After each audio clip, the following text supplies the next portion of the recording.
Somebody asked on my last post what RB2B can really be used for, and it is an awesome tool. So here's a 16-step Zapier automation that I have running, and I'll do the basic walk down. So basically, first someone comes onto my website, and I get their LinkedIn profile with this tool called RB2B. So somebody visits the website, I get their LinkedIn URL. From there, it also pulls their email. So once that's done, I check if the contact exists in HubSpot. If they don't exist, then the automation continues. And basically what it's doing is adding this person to clay.com. Clay.com is like spreadsheets on steroids with AI built in. So it takes this person's name, email, and LinkedIn profile. Then it goes through their entire LinkedIn profile, their experiences, their description, their current bio, all that stuff, even their location. And then I have it write an email draft using AI automatically in Clay.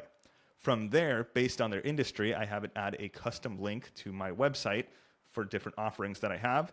And after that, it creates an HTML link in an email that gets sent to me so that I can just click on it. And then in my email inbox, it pops up as a pre-filled email that has the subject line, the email body, and the to email. So I just click that and I can make any adjustments I want in the Gmail compose box. And then I hit send. From there, I have it send a test email to me, and then I have it split into two paths.